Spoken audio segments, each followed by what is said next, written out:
പ്രിയ വിദ്യാർത്ഥി സുഹൃത്തുക്കളെ, എനിക്ക് തോന്നുന്നു സെക്രട്ടേറിയറ്റ് അസിസ്റ്റന്റ് സ്പെഷ്യൽ ടോപ്പിക്സിന്റെ സിലബസ് വന്നതിന് ശേഷം യൂട്യൂബിൽ ഒരു ആദ്യത്തെ സ്പെഷ്യൽ ടോപ്പിക്സ് ബേസ്ഡ് ക്ലാസ്സസിൽ ഒന്ന് ഇതായിരിക്കും ഞാൻ വിശ്വസിക്കുന്നു. ബിക്കോസ് മാനേജ്മെന്റ്, അഡ്മിനിസ്ട്രേഷൻ ഈ രണ്ട് ടോപ്പിക്കിലും ഇതുവരെ PSC കാണാത്ത പുതിയ സിലബസ് ആണ് കൊണ്ടുവന്നിട്ടുള്ളത്. പക്ഷേ വളരെ വലിയൊരു കോയിൻസിഡൻസ് എന്ന് പറയാനുള്ള റീസൺ എന്താണെന്ന് വെച്ചാൽ ഈ രണ്ട് ടോപ്പിക്സും എനിക്ക് പണ്ട് തൊട്ടേ പരിചയമുള്ള മേഖലയാണ്. എന്തുകൊണ്ടാണെന്ന് വെച്ച് കഴിഞ്ഞാൽ മൊഡ്യൂൾ 1 സ്പെഷ്യൽ ടോപ്പിക്സിലെ മൊഡ്യൂൾ 1 എന്ന് പറയുന്നത് പ്രിൻസിപ്പിൾസ് ഓഫ് അഡ്മിനിസ്ട്രേഷൻ ആണ്. അതിലെ പല കാര്യങ്ങൾ നമ്മൾ സിവിൽ സർവീസ് മെയിൻസിന് വേണ്ടി തയ്യാറെടുക്കുമ്പോൾ GS പേപ്പർ 2 ഗവർണൻസ് എന്നൊരു സെക്ഷൻ ഉണ്ട്, അതിൽ പഠിക്കുന്നുണ്ട്. പബ്ലിക് അഡ്മിനിസ്ട്രേഷൻ വളരെ ഇമ്പോർട്ടന്റ് ആണ് സിവിൽ സർവീസസിന്, അവിടെ ഈ ടോപ്പിക് വരുന്നുണ്ട്. അതുപോലെ തന്നെ GS പേപ്പർ 4 നാലാമതൊരു പേപ്പർ എത്തിക്സ് ആൻഡ് ഇന്റഗ്രിറ്റി എന്ന് പറഞ്ഞൊരു പേപ്പർ, ആ പേപ്പറും ഇതുമായി വളരെയധികം ഓവർലാപ്പ് ചെയ്ത് വരുന്നുണ്ട്. അതുകൊണ്ട് തന്നെ അതൊരു പുതിയ ടോപ്പിക്സ് അല്ല എന്നുള്ള കാര്യം നിങ്ങൾ മനസ്സിലാക്കാം. പ്രിൻസിപ്പിൾസ് ഓഫ് അഡ്മിനിസ്ട്രേഷൻ പഠിക്കേണ്ട രീതിയിൽ പഠിച്ചാൽ വളരെ ലളിതമായി നമുക്ക് പഠിച്ചെടുക്കാൻ പറ്റുന്ന ഒരു ടോപ്പിക്കാണ്. അതുപോലെ തന്നെയാണ് മൊഡ്യൂൾ 2.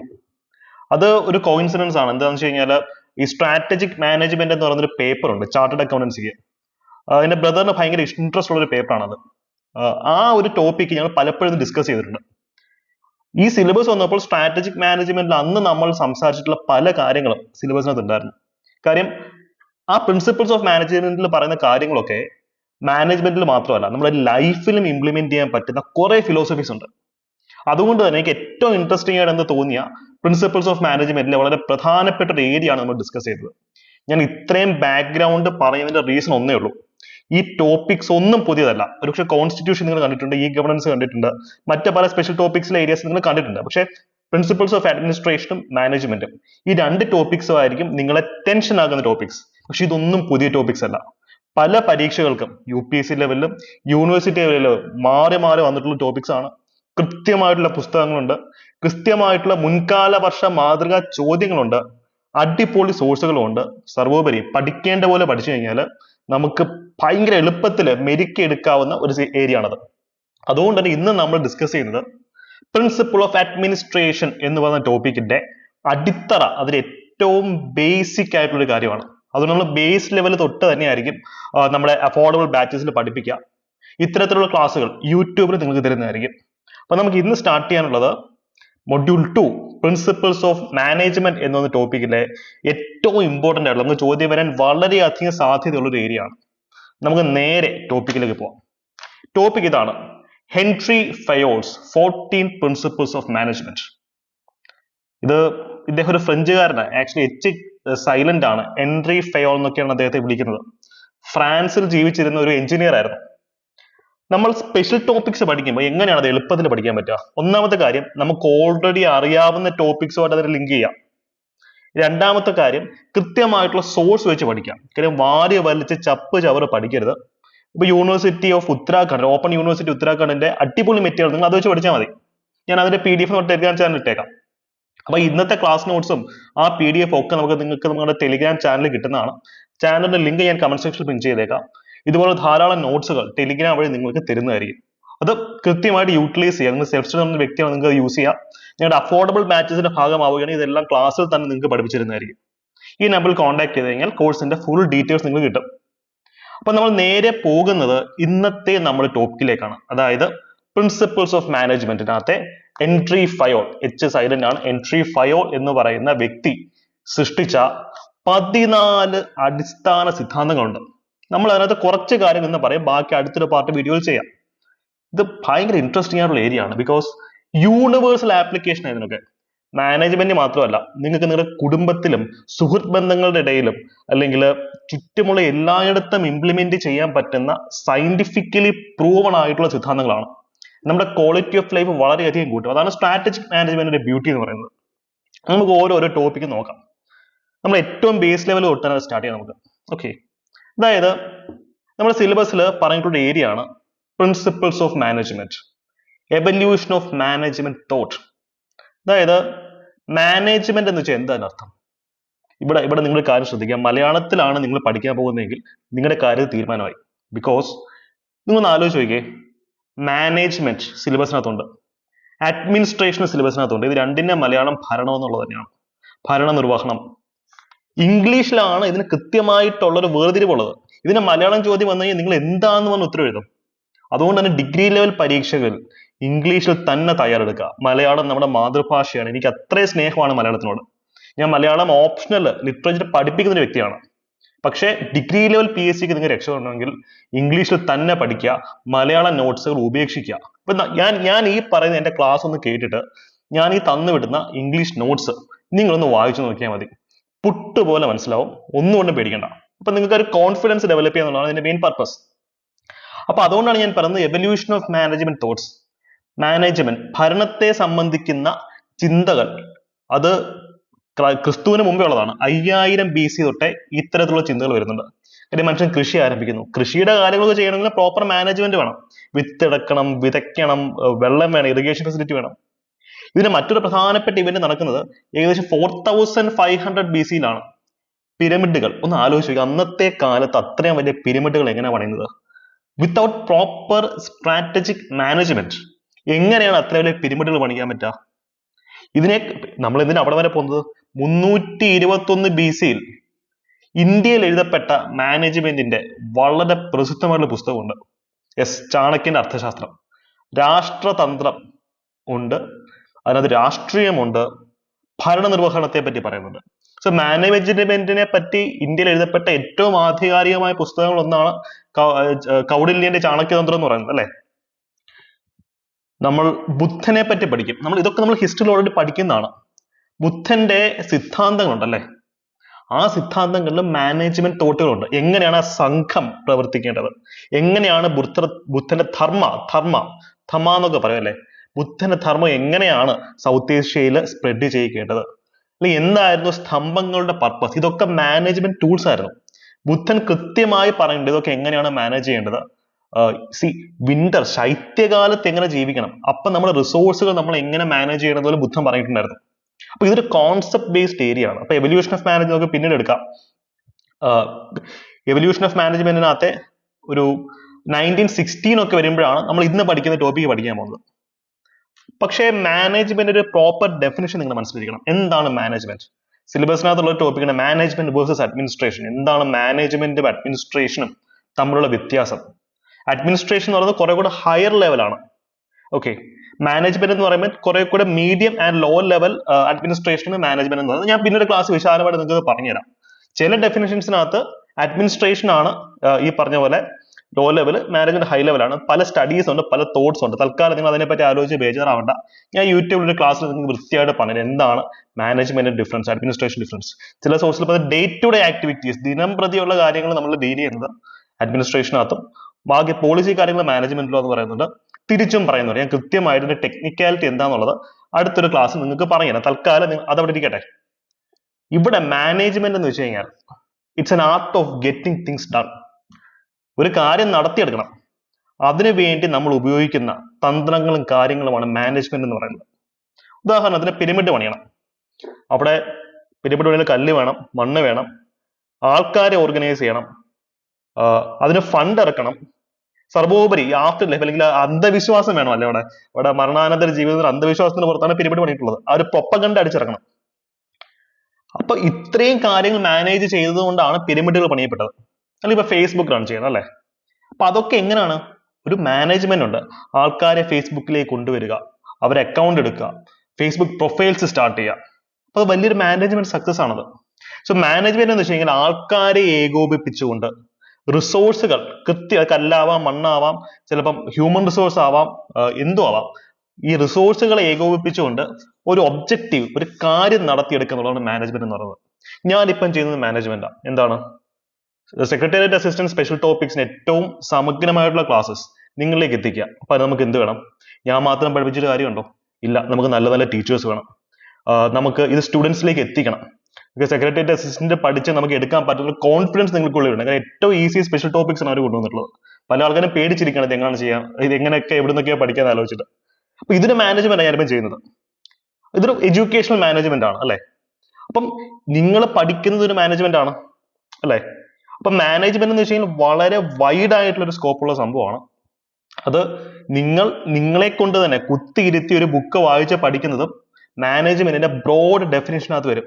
അപ്പൊ എല്ലാം നമ്മുടെ ചുറ്റുകളും എല്ലാം മാനേജ്മെന്റ് ആണ്. Because end of the day it is the art of getting things done. ഒരു കാര്യം നടത്തിയെടുക്കുക എന്നുള്ളതാണ് മാനേജ്മെന്റ് എന്നുള്ള ഉദ്ദേശിക്കുന്നത്. അപ്പൊ നിങ്ങൾക്ക് ചായ ഉണ്ടാക്കുന്നത് മാനേജ്മെന്റ് ആണോ? അല്ല. മാനേജ്മെന്റ് സിസ്റ്റംസ് വേണം, പ്രോസസ്സ് വേണം, ടൂൾസ് വേണം. ഞാനൊരു നിങ്ങളുടെ ഓർമ്മയിൽ നിൽക്കാൻ വേണ്ടിയിട്ട് ഒരു എക്സാമ്പിൾ പറഞ്ഞതേ ഉള്ളൂ. ഓക്കെ. അപ്പൊ ഈ മാനേജ്മെന്റിന്റെ അടിത്തറ അല്ലെങ്കിൽ മോഡേൺ മാനേജ്മെന്റ് തോട്ടിന്റെ അടിത്തറയിട്ട വ്യക്തിയാണ് ഹെൻറി ഫയോൾ. ഇദ്ദേഹത്തെയാണ് മോഡേൺ മാനേജ്മെന്റ് തിയറിയുടെ പിതാവ് എന്ന് വിളിക്കുന്നത്, അല്ലെങ്കിൽ ഫൗണ്ടർ. അതൊക്കെ ഇദ്ദേഹമാണ്.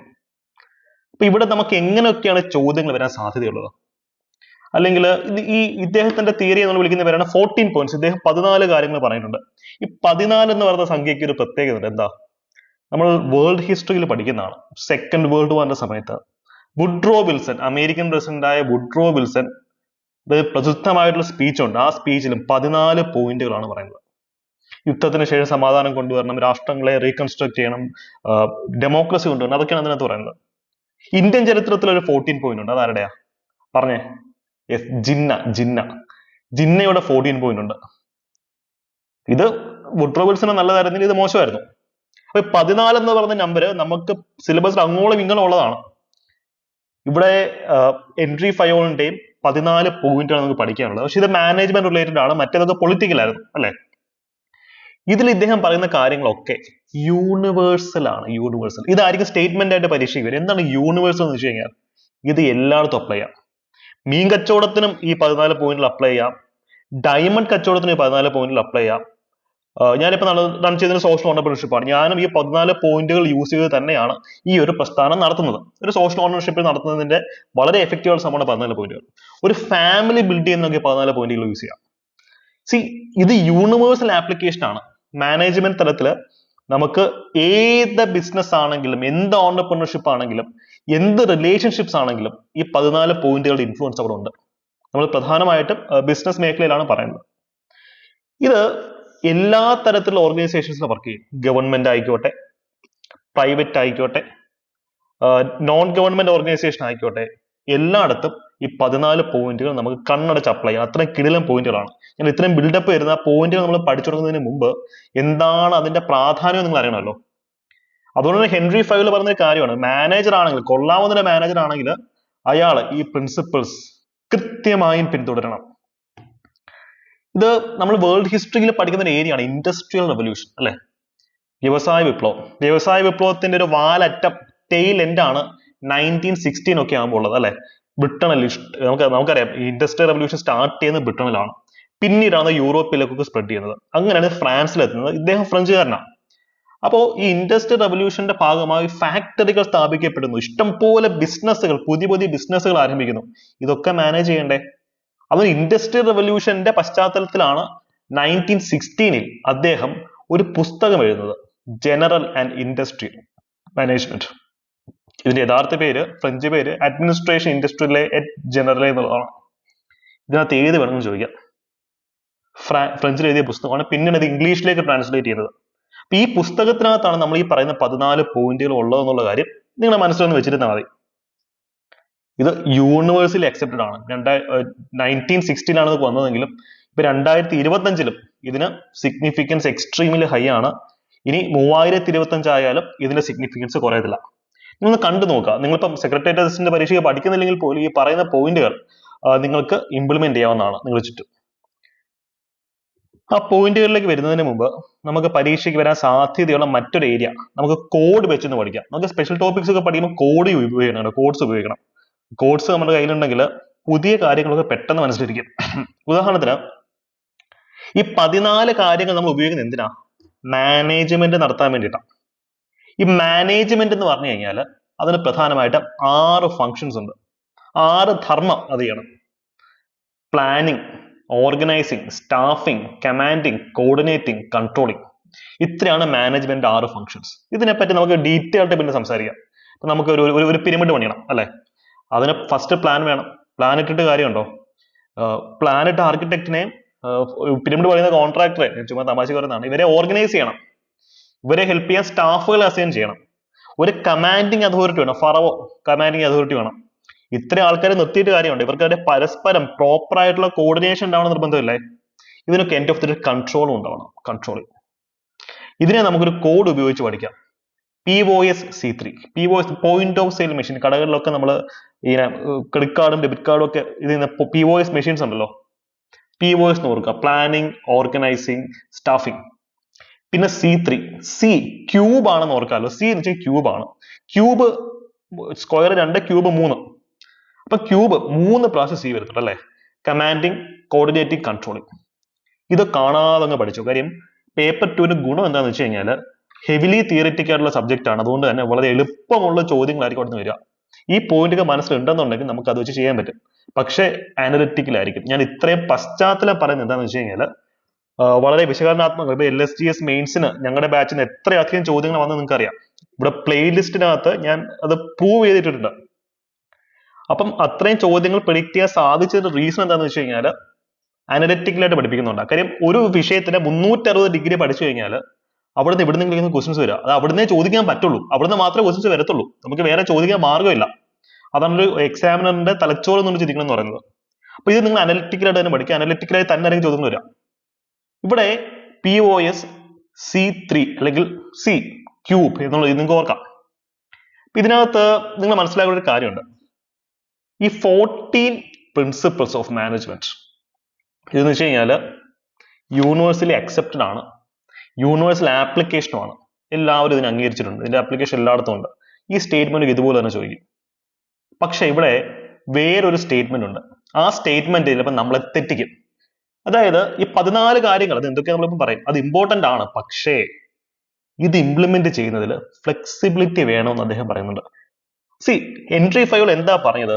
നല്ലൊരു മാനേജർ ആണെങ്കിൽ അവൻ ഈ 14 കാര്യങ്ങളും ഇംപ്ലിമെന്റ് ചെയ്യും. പക്ഷേ ഇംപ്ലിമെന്റ് ചെയ്യുമ്പോൾ കുറച്ചൊക്കെ ഫ്ലെക്സിബിലിറ്റി വേണം. ഇതുപോലെ നിങ്ങൾ ആലോചിച്ച് നോക്കി. ഇപ്പൊ ട്രാഫിക് നിയമങ്ങൾ കടുകിട വെട്ടാതെ അതേ രീതിയിൽ ഇംപ്ലിമെന്റ് ചെയ്യുവാണെന്നുണ്ടെങ്കിൽ നമുക്ക് ആർക്കെങ്കിലും പുറത്തിറങ്ങി നടക്കാൻ പറ്റൂ? എല്ലാവർക്കും ഫൈൻ കിട്ടും അല്ലെ? ആലോചിച്ച് നോക്കി. അതുകൊണ്ട് ഇത് ഇംപ്ലിമെന്റ് ചെയ്യുമ്പോൾ കുറച്ചൊക്കെ ഫ്ലെക്സിബിലിറ്റി കാണിക്കണം എന്നും പറഞ്ഞിട്ടുണ്ട്. അപ്പം കൃത്യമായിട്ട് ഇത് ഇംപ്ലിമെന്റ് ചെയ്യണം എന്ന് പറഞ്ഞിട്ടുണ്ട്. ഇംപ്ലിമെന്റ് ചെയ്യുമ്പോൾ ഫ്ലെക്സിബിലിറ്റി കാണിക്കണം എന്ന് പറഞ്ഞിട്ടുണ്ട്. അതിന്റെ റീസൺ എന്താണെന്നുള്ളത് ആ പോയിന്റുകൾ കാണുമ്പോൾ നിങ്ങൾക്ക് മനസ്സിലാവും. നമുക്ക് 14 പോയിന്റുകൾ ഞാൻ ഓടിച്ചു പറയാം. അതിനുശേഷം ഓരോ പോയിന്റ്സും കീറി മുറിച്ച് നമുക്ക് വിശാലമായി എക്സാമ്പിൾസ് ഉപയോഗിച്ച് തന്നെ പഠിക്കാം. ഇത് മൾട്ടിപ്പിൾ പാർട്സ് വീഡിയോ ആയിരിക്കും. ഇന്ന് നമ്മളൊരു 4 പോയിന്റുകളായിരിക്കും ഡിസ്കസ് ചെയ്യുക. ബാക്കി പോയിന്റുകൾ നമുക്ക് വഴിയെ ഡിസ്കസ് ചെയ്യാം. അപ്പം 14 പ്രിൻസിപ്പിളിനകത്ത് ഏറ്റവും പ്രധാനപ്പെട്ട പ്രിൻസിപ്പിൾ എന്ന് വെച്ചാൽ ഡിവിഷൻ ഓഫ് വർക്ക് ആണ്. ഡെലിഗേഷൻ എന്ന് പറയും. നമ്മൾ പഴയ കേരള ഗവർണൻസിനകത്തൊക്കെ പഠിച്ചിട്ടുള്ളതാണ്. ഡെലിഗേറ്റഡ് ലെജിസ്ലേഷൻ എന്നൊക്കെ പറഞ്ഞിട്ട്. എന്താ ഡെലിഗേഷൻ എന്ന് വെച്ചാൽ എന്താ? ഡെലിഗേഷൻ എന്ന് വെച്ച് കഴിഞ്ഞാൽ ഒരു വർക്ക് മറ്റൊരാളെ ഏൽപ്പിച്ച് അയാളുടെ വർക്ക് ചെയ്യിപ്പിക്കുന്ന പ്രോസസ്സാണ് ഡെലിഗേഷൻ എന്ന് പറയുന്നത്. ഇപ്പൊ നിങ്ങളൊന്ന് ആലോചിക്കുക. ഒരു പെൻസിൽ ഫാക്ടറി, അവിടെ ഗ്രാഫൈറ്റ് വേണം, പെൻസിലിന്റെ വുഡ് വേണം, പുറകെ വയ്ക്കാൻ റബ്ബർ വേണം, ഇത് വിൽക്കാനായിട്ട് കടകൾ വേണം. ഇതെല്ലാം ഒരാൾക്ക് ചെയ്യാൻ പറ്റുമോ? ഇല്ല. അതുകൊണ്ടാണ് പറയുന്നത് കൃത്യമായിട്ട് സ്കില്ലുള്ള ആൾക്കാരെ ആ പണി മാത്രം ഏൽപ്പിക്കുക. ഇപ്പം ഫേസ്ബുക്കിൽ പ്രോഗ്രാമിംഗ് ചെയ്യുന്ന ആൾക്കാരുണ്ട്, മാർക്കറ്റിംഗ് ചെയ്യുന്ന ആൾക്കാരുണ്ട്, ഫേസ്ബുക്ക് എന്ന് പറഞ്ഞ ആ ബിൽഡിംഗ് അല്ലെങ്കിൽ ആ ബിൽഡിങ്ങിൽ ക്ലീനിങ്ങിന് വരുന്ന ആൾക്കാരുണ്ട്. ഇത് ഒരാളെയും കൊണ്ട് ഇത്രയും പണി ഏൽപ്പിക്കാൻ ഒക്കും? ഇവരെല്ലാവരും ചെയ്യുന്ന വർക്ക് ഇമ്പോർട്ടന്റ് തന്നെയാണ്. പക്ഷെ ഒരാൾക്ക് എല്ലാവർക്കും ചെയ്യാൻ ഒക്കില്ല. ഒരാളുടെ സ്കിൽ സെറ്റ് എന്താണോ അത് കണ്ടെത്തി അയാളെ കൊണ്ട് ആ പണി ചെയ്യിപ്പിക്കുക. അതാണ് ഡിവിഷൻ ഓഫ് വർക്ക് എന്ന് പറയുന്നത്, ഡെലിഗേഷൻ. അതുപോലെ തന്നെ അതോറിറ്റി ആൻഡ് റെസ്പോൺസിബിലിറ്റി. അത് ഞാൻ തൊട്ട് താഴെ പറഞ്ഞുതരാം. വളരെ രസകരമായിട്ടുള്ള കോൺസെപ്റ്റ് ആണ്. ഇന്ത്യൻ ചരിത്രവും ഒക്കെ ആയിട്ട് നമുക്ക് ബന്ധപ്പെടുത്തത് പഠിക്കാം. മറ്റൊന്ന് ഡിസിപ്ലിൻ, മറ്റൊന്നാണ് unity of command. Unity of command എന്ന് വെച്ച് കഴിഞ്ഞാൽ ഞാൻ ഇന്നലത്തെ ക്ലാസ്സിൽ പറഞ്ഞതാണ്. ഒരു സ്റ്റാഫ്, ആ സ്റ്റാഫിന് മുകളിൽ 2 ബോസ് ഉണ്ടെന്നിരിക്കട്ടെ. ഒരാള് കൊടുക്കുന്ന ഇൻസ്ട്രക്ഷന് കൗണ്ടർ ആയിട്ടായിരിക്കും മറ്റേ ബോസ് ഇൻസ്ട്രക്ഷൻ കൊടുക്കുന്നത്. ചിലപ്പം ഒരു സ്റ്റാഫിന്റെ അടുത്ത് ഇരുന്ന് ഒരു പണി ചെയ്യാൻ പറയും. ഉടനെ മറ്റേ ബോസ് വന്നിട്ട് ആ പണി ചെയ്യാണ്ട് ഈ പണി ചെയ്യാൻ പറയും. ഇവൻ എന്ത് ചെയ്യും? ഇവൻ കൺഫ്യൂസ്ഡ് ആവില്ലേ? സോ അതുകൊണ്ട് യൂണിറ്റി ഓഫ് കമാൻഡ് മീൻസ് ഒരു പ്രോപ്പർ ചെയിൻ ഓഫ് കമാൻഡ് ഉണ്ടായിരിക്കണം. ഒരാൾക്ക് ഒരു ഒറ്റ ബോസേ കാണാൻ പാടുള്ളൂ. ആ ചെയിൻ ഓഫ് കമാൻഡുകൾ ഒറ്റ ബോസേ കാണാൻ പാടുള്ളൂ. ഒന്നിൽ കോൺഫ്ലിക്റ്റിംഗ് കമാൻഡുകൾ ഒരാൾ സ്വീകരിക്കരുത്. അതാണ് സംഭവം. ഇപ്പൊ ഞാനത് വർക്ക് ചെയ്യുകയാണെങ്കിൽ എന്റെ അടുത്ത് ഒരു സൂപ്പർവൈസർ വന്ന് ഒന്ന് പറയുന്നു, മറ്റൊരു സൂപ്പർവൈസർ വേറെ തോന്നും. ഞാൻ ഏത് ചെയ്യണം? ഞാൻ ഒരാളല്ലേ ഉള്ളൂ, കുമ്പിടിയല്ലല്ലോ നമുക്ക് എല്ലായിടത്തും പോകാനായിട്ട്. അപ്പൊ അതുകൊണ്ടാണ് യൂണിറ്റി ഓഫ് കമാൻഡ് വേണം എന്ന് പറയുന്നത്. ഇപ്പൊ എന്താണ് യൂണിറ്റി ഓഫ് ഡയറക്ഷൻ? ഞാൻ ഇപ്പൊ ജസ്റ്റ് ഒന്ന് പറഞ്ഞു പോവാണ്. താഴോട്ട് ഇതെല്ലാം വിശാലമായി ഒന്നുകൂടെ പറഞ്ഞുതരാം. യൂണിറ്റി ഓഫ് ഡയറക്ഷൻ മീൻസ് ഒരു ഓർഗനൈസേഷൻ റൺ ചെയ്യുമ്പം എല്ലാവരും ഒരു സിംഗിൾ ഡയറക്ഷൻ, ഒരു ഒറ്റ ഗോൾ, ഒരു ഒറ്റ ലക്ഷ്യം മനസ്സ് വെച്ചാണ് മുന്നോട്ട് പോകാൻ. ഇപ്പൊ നമ്മളെല്ലാവരും ഈ പറഞ്ഞ സെക്രട്ടേറിയറ്റ് അസിസ്റ്റന്റ് പരീക്ഷ മുന്നിൽ കണ്ടുകൊണ്ട് നിൽക്കുകയാണ്. അപ്പൊ എല്ലാവരും ഇപ്പൊ നമ്മൾ ടീച്ചേഴ്സ് എടുക്കുക, അപ്പൊ എല്ലാവരും ഒരുമിച്ച് പിള്ളേരെ എങ്ങനെയെങ്കിലും എക്സാം പാസ് ആക്കിക്കണം എന്ന ലക്ഷ്യത്തിൽ തന്നെ മുന്നോട്ട് പോകണ്ടേ? അല്ലെങ്കിൽ പകുതി ടീച്ചേഴ്സ് പിള്ളേർ പാസ് ആവണം, പകുതി ടീച്ചേഴ്സ് പാസ് ആവണം. ആ രീതി ചിന്തിച്ച് എങ്ങനെ ഇരിക്കും? അല്ലെങ്കിൽ ഇപ്പൊ നമ്മൾ ഗവൺമെന്റ് മെഷീനറി എടുക്കുക, കൗൺസിൽ ഓഫ് മിനിസ്റ്റേഴ്സ് എടുക്കുക. പകുതി മന്ത്രിമാരും ഗവൺമെന്റിനെതിരായിട്ട് പ്രവർത്തിക്കുന്നു, പകുതി മന്ത്രിമാർ ഗവൺമെന്റ് സപ്പോർട്ട് ചെയ്യുന്നു. ആ സിസ്റ്റത്തിന് മുന്നോട്ട് പോകാൻ പറ്റുമോ? അപ്പൊ എവിടെയാണെങ്കിലും യൂണിറ്റി ഓഫ് ഡയറക്ഷൻ എന്ന് വെച്ച് കഴിഞ്ഞാൽ അതിലുള്ള എല്ലാ ടീംമേറ്റ്സും ഒരു ഒറ്റ ലക്ഷ്യത്തിൽ ഒരൊറ്റ ഗോള് മുന്നിൽ കണ്ടതിന് മുന്നോട്ട് പോകണം. അതാണ് യൂണിറ്റി ഓഫ് ഡയറക്ഷൻ എന്ന് വെച്ചാൽ. നമ്മുടെ ഒരു ഓർഗനൈസേഷന്റെ ഭാഗ്യം അതാണ്, ഒരു യൂണിറ്റി ഓഫ് ഡയറക്ഷൻ ഉണ്ട്. എല്ലാവരും ശ്രമിക്കുന്നത് ഹൈ ലെവൽ ക്ലാസ്സുകൾ കുട്ടികൾ കൊടുക്കുക എന്നുള്ളതാണ്. യൂണിറ്റി ഓഫ് ഡയറക്ഷൻ ഉറപ്പുവരുത്തണം ഞാൻ മാക്സിമം ശ്രമിച്ചുകൊണ്ടിരിക്കുന്നത്. യെസ്, അതുപോലെ തന്നെ സബോർഡിനേഷൻ ഉണ്ട്. ഒരു പ്രോപ്പർ ഹൈറാർക്കി വേണമല്ലോ, ഒരു പ്രോപ്പർ ഹൈറാർക്കി. പിന്നെ ഓർഗനൈസേഷനിൽ ആളുകൾ ശമ്പളം കൊടുക്കണം, അതാണ് റെമ്യൂണറേഷൻ എന്ന് പറയുന്നത്.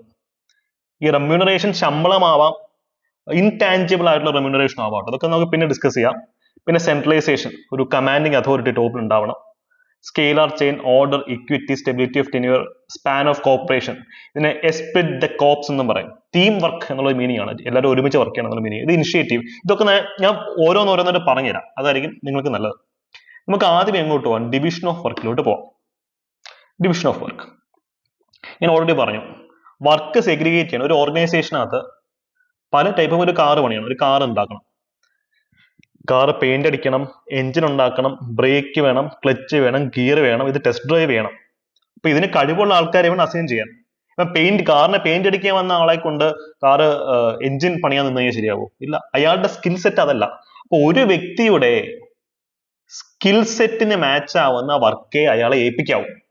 അങ്ങനെ ചെയ്തെങ്കിൽ മാത്രമേ നമ്മൾ സൃഷ്ടിക്കുന്ന പ്രോഡക്റ്റിന് എഫിഷ്യൻസിയും ആക്യുറസിയും സ്പീഡും ഒക്കെ ഉണ്ടാവുള്ളൂ. അപ്പൊ ഇതാണ് സെഗ്രിഗേഷൻ ഓഫ് വർക്കിന്റെ ഇമ്പോർട്ടൻസ്. ഇതിനകത്ത് നമ്മൾ പറയുന്ന മറ്റൊരു കാര്യമാണ്, ഇത് എല്ലായിടത്തും മാനേജീരിയൽ വർക്ക് മുതൽ ടെക്നിക്കൽ വർക്ക് വരെ എല്ലായിടത്തും ഇത് ഇമ്പോർട്ടന്റ് ആണ്. ഇപ്പൊ ഹ്യൂമൻ റിസോഴ്സ് മാനേജറെ പിടിച്ചിട്ട് ഫിനാൻസിന്റെ കാര്യത്തിൽ കൊണ്ടിട്ട് കഴിഞ്ഞാൽ അയാൾ എന്ത് ചെയ്യും? ഓരോരുത്തർക്കും ഓരോ പണി ഏൽപ്പിച്ചിട്ടുണ്ട് അല്ലേ? ഇത് നമ്മൾ മൾട്ടി ടാസ്കിങ്ങിന് എതിരാണ്. മൾട്ടി ടാസ്കിങ് എന്ന് വെച്ചാൽ ഒരാളിന് എല്ലാ പണി എടുക്കുന്നതാണ് മൾട്ടി ടാസ്കിങ് എന്ന് പറയുന്നത്. നമുക്ക് എഫിഷ്യൻസിയും ആക്യുറസിയും വേണമെങ്കിൽ സ്കിൽഡ് ആയിട്ടുള്ള ആൾക്കാരെ ആ പണി ഏൽപ്പിക്കാം. ഇപ്പൊ നമ്മുടെ ഈ ഒരു കമ്മ്യൂണിറ്റിയിൽ മെന്റേഴ്സ് ഉണ്ട്, അവരെ മെന്ററിങ്ങിന് അടിപൊളിയാണ്, മെന്റർഷിപ്പ് ഏൽപ്പിച്ചു. ടീച്ചേഴ്സ് ഉണ്ട്, അവർക്ക് മെന്റർഷിപ്പിനെക്കാട്ടി ഒരുപക്ഷെ അവർക്ക് കഴിവ് ക്ലാസ്സുകൾ എടുക്കുന്നതിനകത്താണ്. പിന്നെ നമ്മുടെ അഡ്മിഷൻ ടീമുണ്ട്. അപ്പൊ അവർക്ക് ഏറ്റവും താല്പര്യം എന്താ പറയാ, അഡ്മിഷന്റെ പ്രോസസ്സ് കാര്യങ്ങൾ ഹാൻഡിൽ ചെയ്യുന്നതാണ്. ടെലിഗ്രാം അഡ്മിൻസ് ഉണ്ട്, അവർക്ക് ഏറ്റവും ഇഷ്ടം ടെലിഗ്രാമിൽ കാര്യങ്ങൾ ഹാൻഡിൽ ചെയ്യാനാണ്. അപ്പൊ ഇതിന് 19 പേരുണ്ട് ഈ ടീമിനകത്ത്. അപ്പൊ ഓരോരുത്തരെയും അവരുടെ സ്കിൽ സെറ്റ് അനുസരിച്ചിട്ട് അവരുടെ താല്പര്യം കൂടെ പരിഗണിച്ചിട്ടുള്ള പ്രൊഫൈലാണ് കൊടുത്തിട്ടുള്ളത്. പക്ഷെ ഒരാളെ തന്നെ ഈ പണി എല്ലാം ഏൽപ്പിച്ചു കഴിഞ്ഞാലോ എന്തായിരിക്കും പ്രശ്നമോ? എനിക്ക് ഓർമ്മ, നമ്മൾ കമ്മ്യൂണിറ്റി സ്റ്റാർട്ട് ചെയ്യുന്ന സമയത്ത് നമുക്കൊരു ടീം ഇല്ലായിരുന്നു.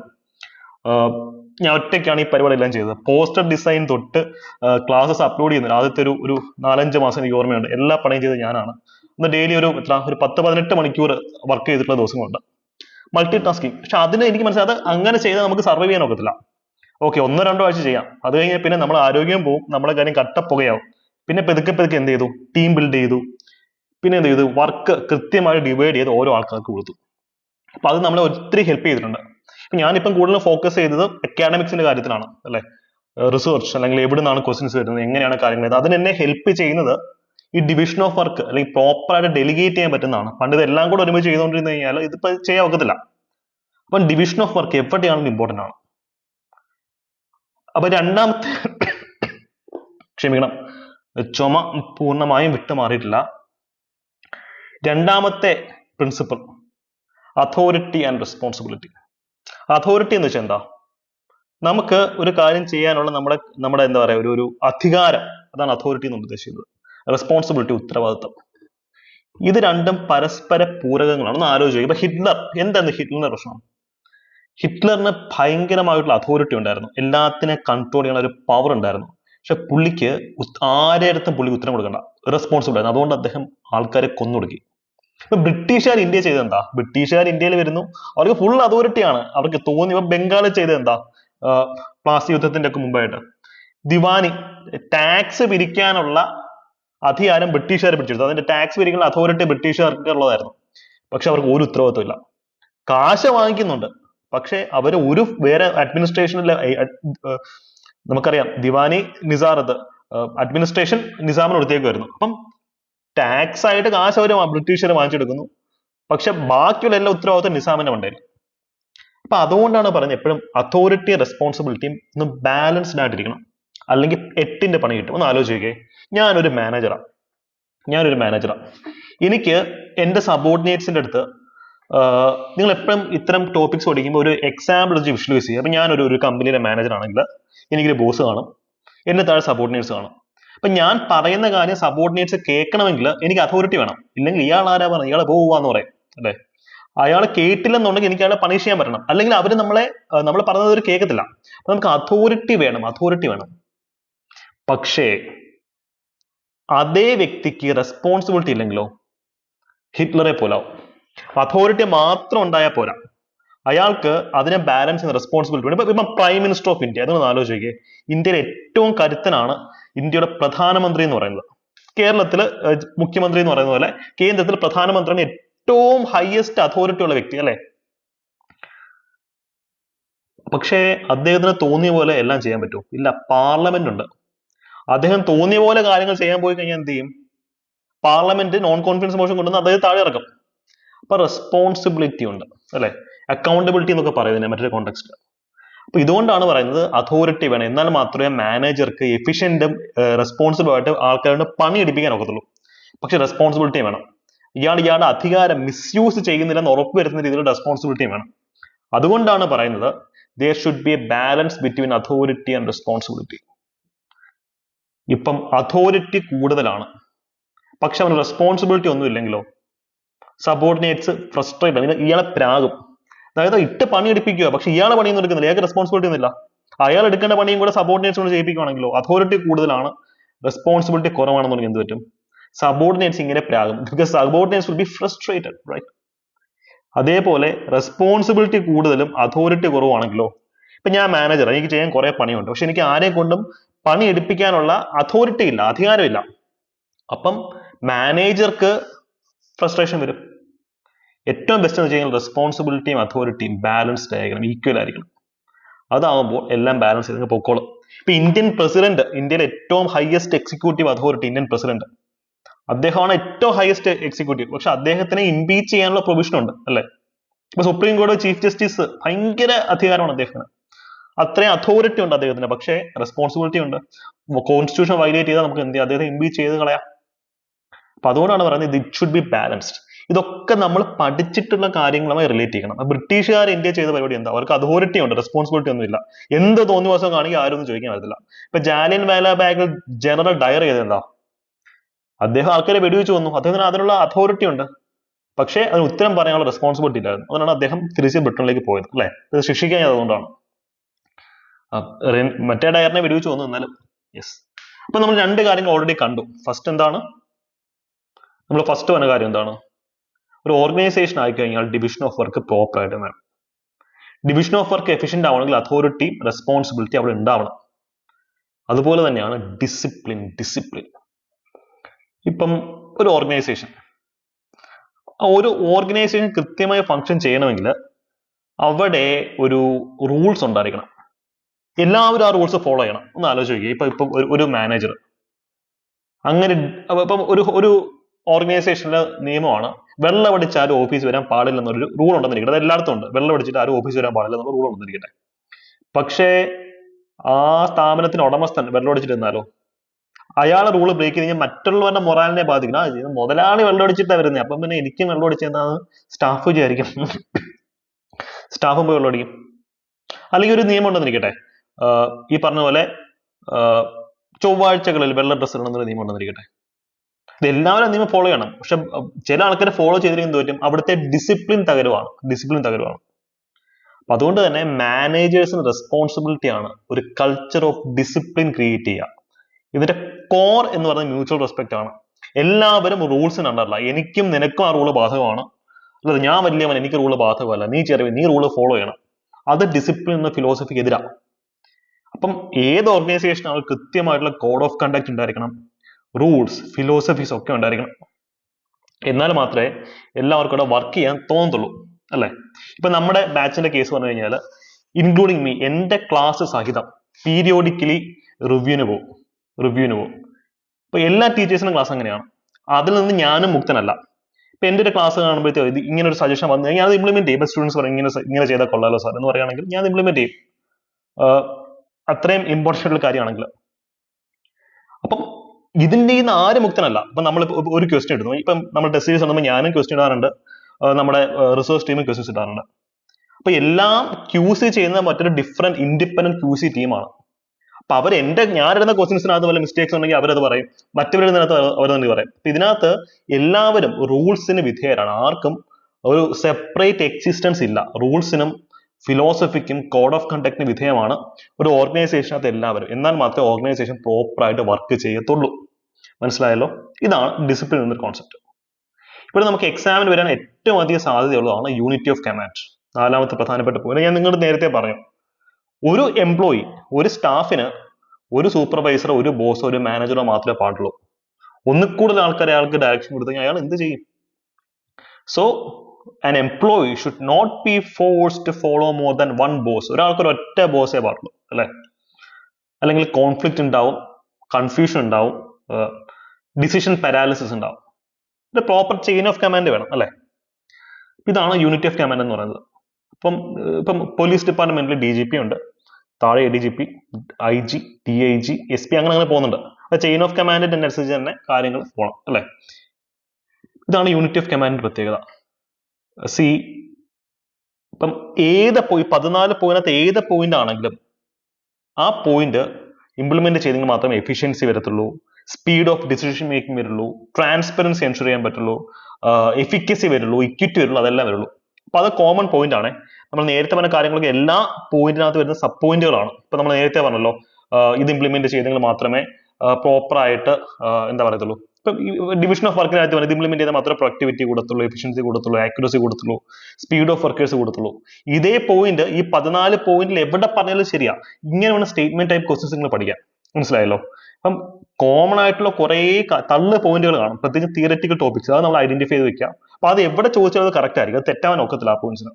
അപ്പൊ ഈ രീതിയിൽ വളരെ സ്മാർട്ടായിട്ട് സ്പെഷ്യൽ ടോപ്പിക്സ് പഠിക്കാം. നമുക്ക് ഇതിനകത്ത് പുതിയ ടോപ്പിക്സുകൾ ആഡ് ചെയ്യാം. ഈ വീഡിയോ നിങ്ങൾക്ക് ഇഷ്ടപ്പെട്ടെങ്കിൽ നിങ്ങൾ അതിന്റെ നിങ്ങളുടെ കമന്റ്സ് പറയാം. ഇനി അടുത്ത ടോപ്പിക് ഏത് വീഡിയോയിൽ വേണം, അടുത്ത വീഡിയോ ഏത് ടോപ്പിക്കിൽ വേണം എന്ന് പറയാം. അടുത്ത വീഡിയോ ഏത് ടോപ്പിക്കിൽ വേണമെന്ന് പറയാം. സ്പെഷ്യൽ ടോപ്പിക്സിനകത്ത് ഏത് മേഖലയും നമുക്ക് ഹാൻഡിൽ ചെയ്യാവുന്നേ ഉള്ളൂ. നമ്മൾ പ്രതീക്ഷിച്ച അത്രയും കടുത്ത സ്പെഷ്യൽ ടോപ്പിക്സ് അല്ല PSC റിലീസ് ചെയ്തത്. വളരെ ലൈറ്റ് ആയിരുന്നു. നമ്മൾ പ്രതീക്ഷയ്ക്ക് വിരുദ്ധമായിട്ടാണ് PSC സിലബസ് ഇട്ടത്.